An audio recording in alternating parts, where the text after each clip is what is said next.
శేఖరు, నా అప్పు ఎప్పుడు తీరుస్తావు? ఎన్నిసార్లు నీ చుట్టూ తిరగాలే? రేపు తీరుస్తా, మర్నాడు తీరుస్తా అని ఏదో ఒకటి చెప్తూనే ఉన్నావు. ఎప్పుడు తీరుస్తావు నా బాకీ?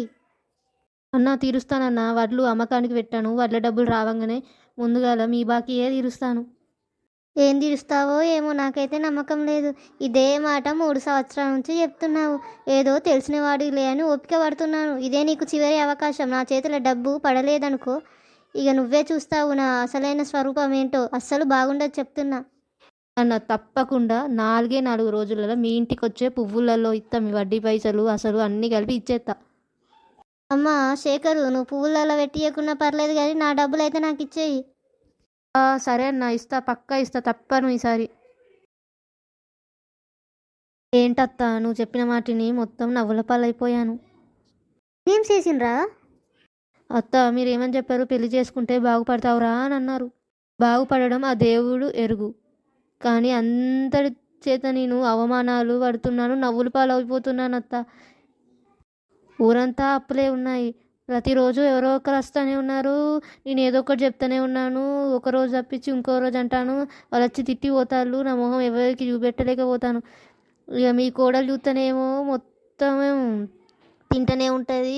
ఊకే తిండిపోతూ, నాకు తిండిపోతు పిల్ల అన్నట్టు కట్టినవు. అది ఆమె తిండికే సరిపోతుంది. ఆమెకు చీరలు కావాలి, నగలు కావాలి, ఆమె అందానికి వీటికి అన్నిటికీ అలంకరణలకే సరిపోతుంది. నాకు వచ్చే డబ్బులు ఇక గిట్ల చేస్తే నా జీవితం అత్త. ఏందత్తా? ఇలా నాకు నచ్చింది ఏంటి చెప్పాను అల్లుడు. ఎన్ని కష్టాలు వచ్చినా కూడా నీ పెదవుల పైన చిరునవ్వు ఉంటుంది. అదే నాకు చాలా ఇష్టం.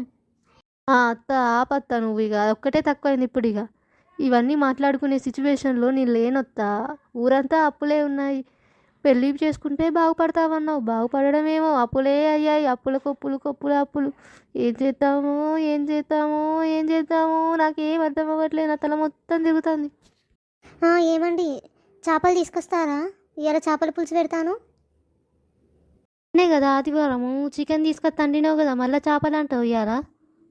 అయ్యో బావా, నిన్న చికెన్ తిన్నాము. ఈరోజు చికెన్ ఏం తిమ్మంటే నేను చేపలదే అని చెప్తానా? తిండి పోతే పిల్లలతో ఏవలేకపోతాను, అంత నా కర్మ. సరే సరే సుమతి, తీసుకొస్తా.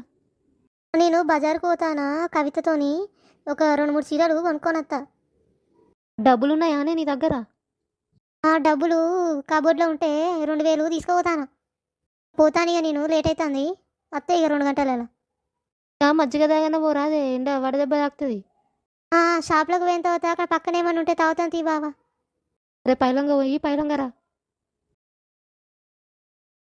అత్త చూసినావు కదా నా పిల్లం సంగతి ఎట్లున్నదో. ఇక నిన్ననే చికెన్ కూర, ఇవాళ మళ్ళీ తర్వాత చేపలు తెమ్మంటుంది. ఇప్పుడేమో బట్టల షాప్కి పోతుంది. ఇక ఏం చెప్పను, ఇక ఇట్లయితే అప్పుడు కాక ఏమవుతుంది? ఇట్లా చేస్తే నా బతుకుని పెళ్లి చేసి నువ్వు. శేఖరు, నేనేం అట్లా చేయలేరా? నువ్వే నీ పిల్లల్ని సరిగ్గా అదుపులో పెట్టుకోలేదు. బాగా చనువిచ్చి పాడు చేసావు. తను చూసినావా, చేపలు తెమ్మనగా తీసుకొస్తా అన్నావు. మళ్ళీ చీర తీసుకోవడానికి షాపింగ్ పోతా అంటే ఏమన్నా అన్నావా? లేదు పోతుంది. మళ్ళీ తర్వాత నువ్వేం చెప్తున్నావు? వడదెబ్బ తాగుతుంది, మజ్జిగ తాగిపో అని చెప్తున్నావు. నువ్వే తనని ప్రోత్సహిస్తున్నావు. నువ్వే కాస్త అదుపులో పెట్టుకోవాలి ఖర్చు అనేది. ఆ డబ్బులు ఎక్కడ పడితే అక్కడ తనకు తెలిసేటట్టు పెట్టకు. వేరే ఏదైనా రహస్యంగా ఉన్న చోట పెట్టు. ఇంట్లో డబ్బులు ఎక్కువ ఉంచకు. అర్థమవుతుందా? తను ఏదంటే అది తీసుకురాకు. వారానికి ఒక్కసారే చికెన్ దే, మధ్యలో ఎప్పుడు తినాలనిపించినా కూడా తీసుకురాకు. తనకి తినాలనిపించినా కూడా తీసుకురమ్మన్నా కూడా తీసుకురాకు. ఎందుకంటే ఖర్చులు మనమే అదుపులో పెట్టుకోవాలి. మనం ఎంత కొంటే అంత, ఎంతలో బతకాలంటే అంతలో బతకచ్చు. ఈ మధ్యతరగతి జీవితం ఈ సూత్రాలతోనే నడుస్తుంది. నువ్వు గుర్తుంచుకో శేఖర్. నేనేమి పెళ్లి చేసి నీ జీవితాన్ని పాడు చేయలేదు.